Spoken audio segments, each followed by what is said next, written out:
Hi hello అందరికీ. ఈరోజు నేను పానీపూరి చేస్తున్నా. పిల్లలు ఇంట్లో ఉంటే ఇంకా అదొకటి ఇదొకటి అడుగుతూనే ఉంటారు కదా, అందుకని ఈరోజు పానీపూరి చేసి పెడుతున్నాం మా పిల్లలకి. ఫస్ట్గా 2 ఆలుగడ్డలు ఉంటాయి కదా, ఉడకబెట్టుకోవాలి. 2 ఆలుగడ్డలు ఫస్ట్ ఉడకబెట్టుకోవాలి. ఒక 3 విజిల్స్ పెట్టుకోవాలి. 4 విజిల్ రావాలి ఆలుగడ్డ. ఇవి ఎండు బటానా ఒక 4 గంటల ముందు నానబెట్టుకోవాలన్నమాట. దీన్ని ఒకసారి 4-5 సార్లు కడుక్కోవాలి. 4 గంటల ముందు నానబెట్టుకున్న బఠానీ, ఎండు బఠానీ ఇట్లా అయిపోతుంది అన్నమాట. దీన్ని ఒక 4-5 సార్లు కడుక్కోవాలి. దీన్ని ఒక కుక్కర్లో వేసుకొని నీళ్ళు పోసుకొని ఉడకబెట్టుకోవాలి.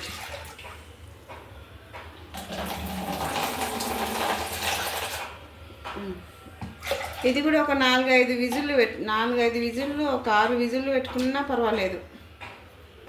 కొంచెం రాళ్ళుప్పు,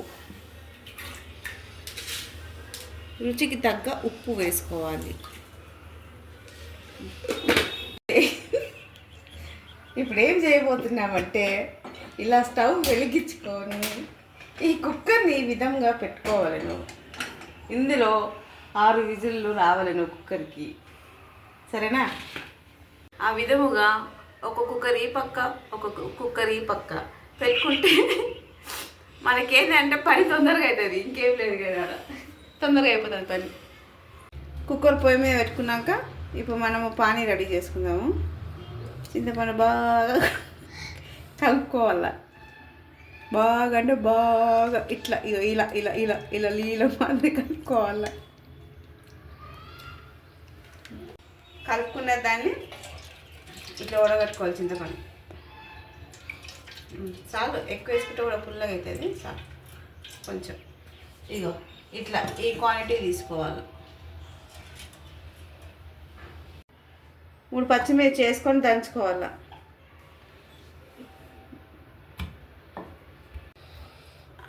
దాంట్లోనే కొంచెం కొత్తిమీర వేసుకొని బాగా దంచుకోవాలి. పచ్చపచ్చ దంచుకోవాలి. ఇది దంచుకున్న దాన్ని దీంట్లో చింతపండు దాంట్లో వేసుకోవాలి.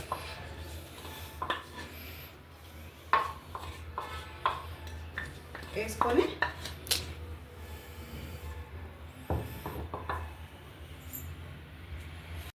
దాంట్లో తగినన్ని నీళ్ళు వేసుకోవాలి.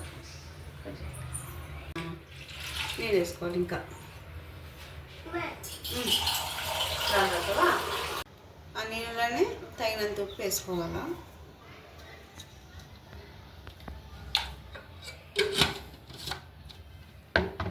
దాంట్లోనే చాట్ మసాలా 1 టీ స్పూన్,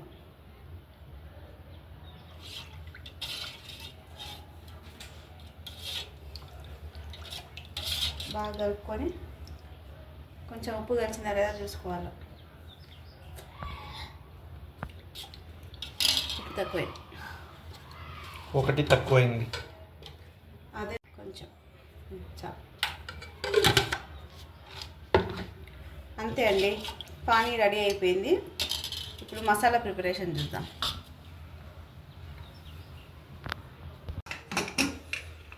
ఇందాక బఠానీ ఉడకబెట్టుకున్నాం కదా, అది వడగొట్టిన తర్వాత ఒక బౌల్లో వేసుకోవాలి. బఠానాలు, ఉడకబెట్టుకున్న ఆలుగడ్డ,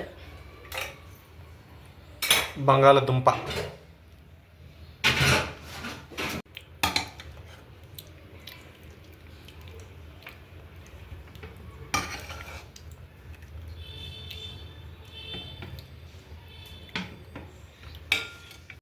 పొట్టు తీసిన ఆలుగడ్డ, బఠానీ ఒక దగ్గరనే వేసుకోవాలి. వేసుకొని కలుపుకోవాలి. ఇది వేడిగా ఉంది, కలుపుదామంటే కొంచెం వదిలేద్దాం ఇట్లనే.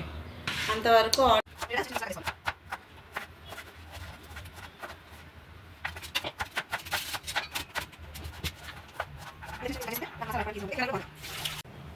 దీంతో స్మాష్ చేసుకోవాలి.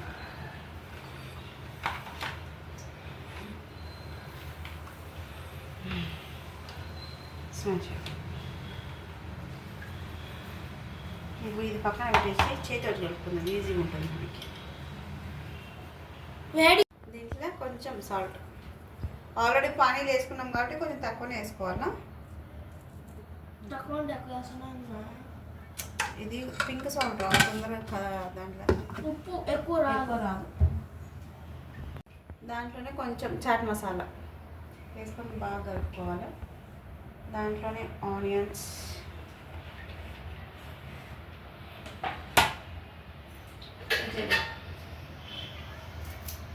కొంచెం కొత్తిమీర, చిన్న చిన్నవి సన్నగా తరిగిన కొత్తిమీర,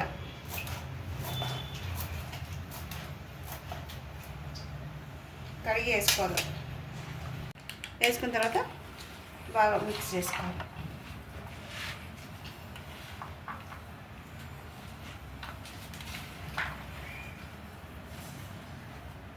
కాలుతుంది, వేడి ఉంది. మీరు చల్లగా అయిన తర్వాత కలుపుకోండి, కాలుతూ ఉంది నా చేయి. గైస్ మా మమ్మీకి అలవాటు అయిపోయింది కాబట్టి కలుపుతాను. మా అమ్మ మీకు అలవాటు అయింది కాబట్టి మీరు చల్లైన కలుపుకోండి. కొంచెం చల్లగా అయినాయి, వేడిగా కాలుతుంది చేయి. ఇట్లా కలుపుకొని పెట్టుకోవాలన్నమాట. పెట్టేసుకుందాం. నెక్స్ట్ పూరీలు ఎంచుకుందాం. ఇవి రెండు అయిపోయి పొయ్యి మీద కడాయిలో నూనె పోసుకొని పెట్టుకోవాలి. నూనె ఆగేంత వరకు. ఈ కడాయి ఎప్పటిది తెలుసా? దీనికి 13 ఏళ్ళు పాపం. నా చేతిలో దెబ్బలు తిని అట్లా అయిపోయింది. కొంచెంసేపు వేడి కావాలి నూనె. అప్పుడు ఎందుకో ఎగ్జిబిషన్కి పోయినాం మా పెళ్ళైన కొత్తగా. అప్పుడు కొనుక్కున్న 50 రూపాయలు దాని రేటు. పాపం ఎన్ని సొట్లు పడ్డది చూడండి. దీన్ని హ్యాండిల్ మా ఆయన చేసినాడు. ఇవి పానీపూరి అండి, పూరీలు రెడీమేడ్లో తీసుకొచ్చినాయి. ఇవి బాగుంటాయి. ఇంతకుముందు కూడా చేసినప్పుడు కూడా బాగా వచ్చినాయి. నూనె కాగిన తర్వాత ఒక 3 వేసుకోవాలి.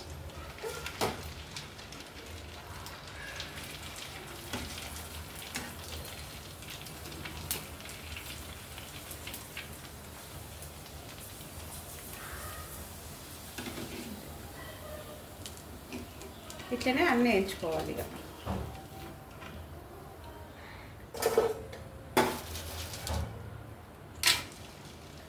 చూసి ఆయిల్ దగ్గర భద్రంగా చేయాలి.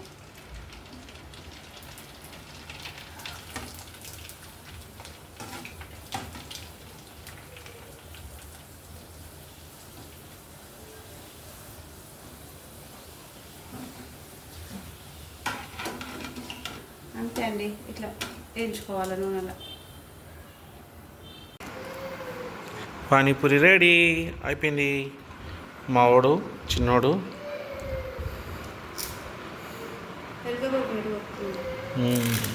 గైస్ అన్నిటికీ బాగా పడుతున్నాడు చూడండి. గైస్ చూడండి గైస్, అన్నిటికీ బాగా పడుతున్నాడు.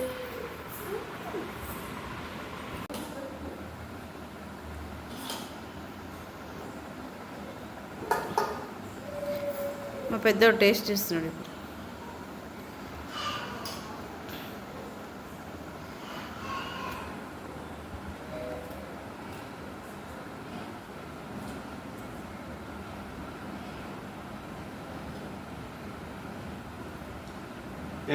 గులాజా బాగుందా లేదా? బాగుందా? మరి మన వాళ్ళు చెప్పు మరి.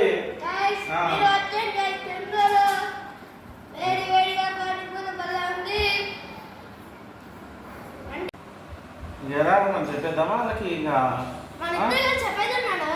చెప్పే సరే మరి. ప్లీజ్ సబ్స్క్రైబ్ చేసుకోండి కాస్త. మీరు అందరూ గంట కొట్టండి.